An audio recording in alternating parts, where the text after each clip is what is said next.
BRS లో కలహాలు తారాస్థాయికి చేరాయా? హరీష్ రావుపై కేసు నమోదు కావడంతో పార్టీ పగ్గాలు చేపట్టేందుకు కవితకు రూట్ క్లియర్ అయిందా?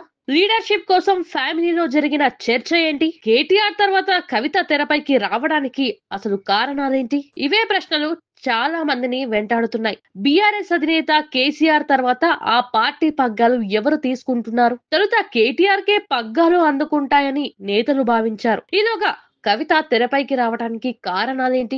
అధినేత ఆలోచన ప్రకారమే అంతా జరుగుతున్నట్లు పార్టీ వర్గాలు బలంగా చెబుతున్నాయి. అధికారం పోయిన తర్వాత కారులో భారీగా కదిలింపులు మొదలయ్యాయి. ఓవైపు నేతల వలసలు, మరోవైపు లీడర్షిప్ల కోసం ఎత్తుకు పై ఎత్తులు తీవ్రమయ్యాయి. కాంగ్రెస్ సర్కార్ని ఎదుర్కోవాలంటే కేటీఆర్ బెటర్ అని భావించారు పెద్దాయన. కేటీఆర్ రంగంలోకి దిగేశారు. ప్రతి విషయాన్ని భూతద్దంలో చూపించే ప్రయత్నం చేశారు. ఈలోగా ఫోన్ ట్యాపింగ్ కేసులో కేటీఆర్ పేరు వచ్చినట్లు ప్రచారం సాగింది. అదే క్రమంలో ఫార్ములా ఈ రేస్ వ్యవహారంపై వర్కింగ్ ప్రెసిడెంట్ మెడకు చుట్టుకోవడం, ఆపై కేసు నమోదు కావడం జరిగిపోయింది. ప్రస్తుతం ఆ కేసుకు సంబంధించి దర్యాప్తు లోతుగా జరుగుతుంది. రేపో మాపో కేటీఆర్ అరెస్ట్ కావడం ఖాయమంటూ ప్రచారం సాగింది. ఒకవేళ కేటీఆర్ అరెస్ట్ అయితే పార్టీ పగ్గాలు ఎవరు చేపట్టాలనే దానిపై కేసీఆర్ మల్లుగుల్లాలు పట్టారట. హరీష్ రావుకి పగ్గాలు అప్పగించేందుకు కేటీఆర్ కవిత మొగ్గు చూపలేదని గుసగుసలు వినిపిస్తున్నాయి. పార్టీ పగ్గాలు కొద్ది రోజుల పాటు కవితకిస్తే బెటర్ అని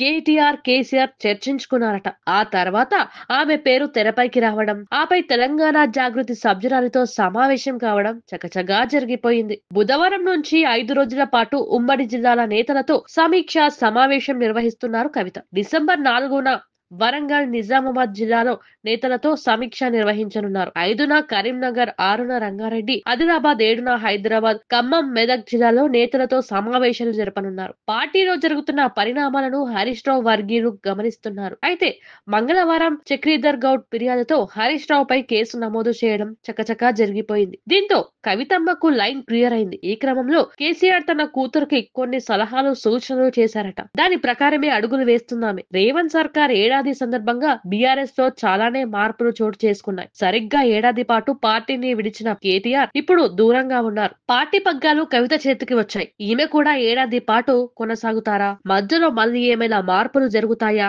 అనే ప్రశ్నలు గులాబీ శ్రేణుల్లో మొదలైపోయాయి. పార్టీలో జరుగుతున్న అంతర్గత వ్యవహారాలపై గులాబీ నేతలు గమనిస్తున్నారు. ఇదిలా ఉంటే మరి హరీష్ మౌనంగా ఉన్నారా లేదా తన వంతు ప్రయత్నాలు చేస్తారా అనేది చర్చనీయాంశంగా మారింది.